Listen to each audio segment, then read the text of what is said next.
Hello, I'm Angelina Stephens, and this is my MMGM summer internship. So, a little bit about me. I'm from Lynchburg, Virginia. It's about 17 hours away, and I'm at Virginia Tech, and I'm going into my final year starting this fall. I'm majoring in geology and geophysics. I was originally a physics major, but I was taking some geology courses at the same time, and I decided I liked that a lot better, so I switched. And I have an interest in volcanology, petrology, and planetary geology. Petrology is basically the study of rocks and the processes that form them. And this here is a picture of me standing in front of Vesuvius, which is the first volcano and only volcano I've been to, and I really loved it. I would definitely recommend going there. What I did, this is just a little overview slide.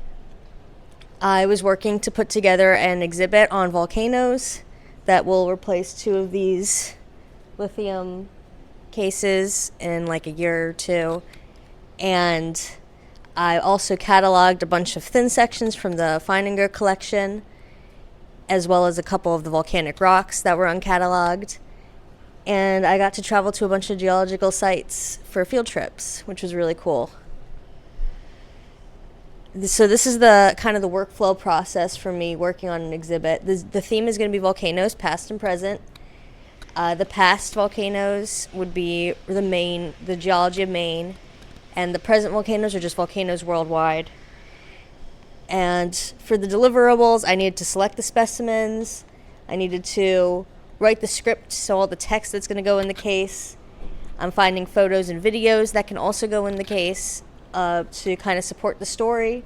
And then I'm just designing the overall flow, the hierarchy, what I want people to see first when they come in and see my case. Up here is kind of the workflow. This is a whiteboard showing kind of what I want to go in one of the cases. It's very this is like very rough draft sketch for the first layout of it. And then here is just one of the volcano boxes that I looked through to select some specimens. These are all from Vinyl Haven Island off the coast of Maine. Then I cataloged some specimens. For this, I would select a specimen from a box, and I'd have to read all its labels and record its history, like it's where it came from, when it was collected, who collected it, what it is, all that. And then I would affix a label. And so this is just kind of a couple of the specimens that I affixed labels to. Mostly of volcanic rocks. And then I cataloged some thin sections. I cataloged a lot of thin sections. I cataloged about a couple hundred of them. And these were from the Feininger collection. So what is a thin section? A thin section is a slab of rock, a very thin slab. It's about 30 microns thick. And you can view it with a microscope in polarized and cross-polarized light. And what happens is the way it is reflecting the light, the way it's refracting the light, and the way the light is passing through the rock can tell you what minerals are there. So these two images right here are just the thin sections to show how thin they are. If you look from the side, you can't even see a thickness. They're so thin. And what happens under microscope is you get these really cool, these are both in cross-polarized light, so this is not what it looks like under just regular light. This is what happens when you cross-polarized light should block out all light. And what gets these weird colors is an anomalous light that's refracted. So what you can get is, you can tell, this is called birefringence. You can tell what the mineral is based on its birefringence. This rainbow one here is in muscovite or white, or just mica in general.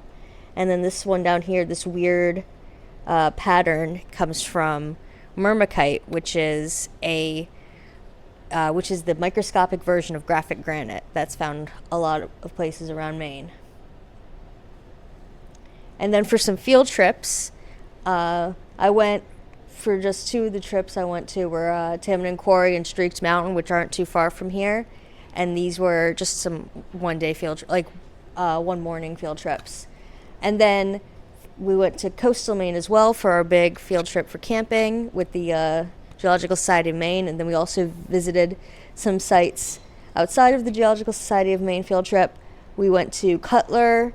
So this is a picture of Cutler Coast, which has some really nice columnar basalt, columnar diabase.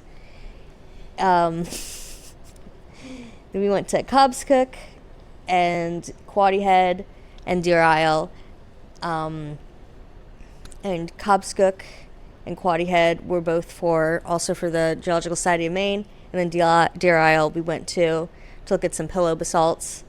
And this is a picture on Deer Isle of a sunset that I took on one of these beaches. It was a nice beach. We didn't go there to see geology. We just went there to hang out. And then this is Quoddy Head, just being in front of the lighthouse, marking the easternmost point in the United States, which is really cool. All right. So what did I learn this summer? I have, aside from the the skills I learned about museum curation, I also learned some cool things about rocks. So there were volcanoes in Maine. That was really cool to learn about. How do we know this? We know this from all the volcanic rocks that are kind of all around Maine. This is a geologic history I drew, but focusing on the volcanoes around Maine. It's very rough draft. But what happened is, around the Silurian, there were these two microcontinents, Gandaria and Avalon, approaching Laurentia, which is where the top of Maine would have been.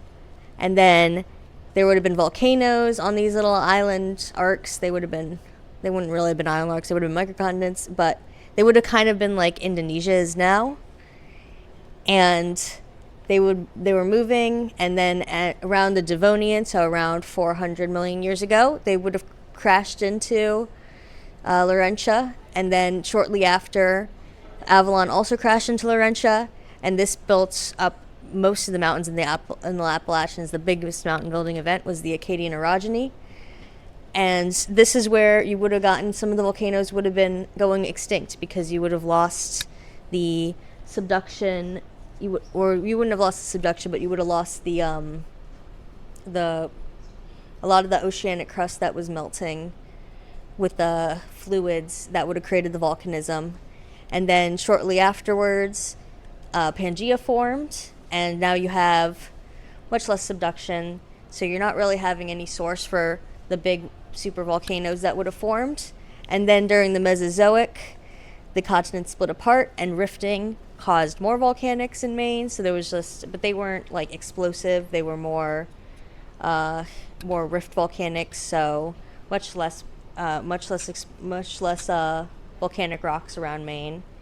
And then now we have the present. So we have kind of the upper part is Laurentia still. It's all been heavily metamorphosed from all the mountains. Then we have Gander, and then Avalon kind of makes up most of the coast. And that's where we are today. And then here I also got to see some really cool volcanic rocks that I hadn't known about before. And these are some of my favorites. Two of these are from Vinyl Haven, Maine, and the rest are just from around the world. So this one is flow-banded rhyolite, which forms, it's a lava flow, and it forms as the friction, because rhyolite is very sticky lava, that frictional forces cause the minerals to separate, and you have bands. Then I learned about spherulites, which are these spheres that form from radial crystal growth. They're usually in rhyolites as well, so they're usually from lava flows. And then these are some cool ones that I hadn't known about. This one up here is a piece of what's called Pele's hair. So it's a really thin piece of volcanic glass that's basically wind-blown lava. And it is essentially fiberglass, naturally forming fiberglass. This is just one of them. They usually form in giant clusters. This one is a reticulite, which is mostly air. It's about, I think it was 95% air, which is really cool. And the rest is rock, so it basically feels like a sponge. It's but it doesn't squish. It's like disintegrating to the touch. You can see it's already been disintegrating, just sitting there.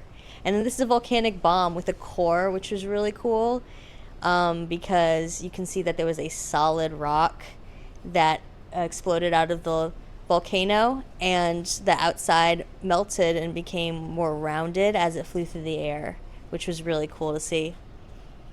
So thank you. That's my presentation. I want to thank the museum for allowing me to have this internship, and I was wondering if you guys have any questions.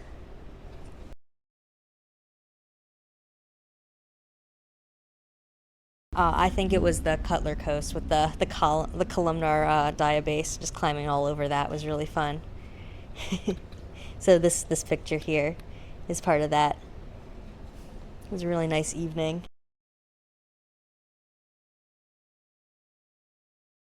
There was the Traveler Rhyolite around Katahdin. That's the really big central Maine one, and then there's 4 coastal systems.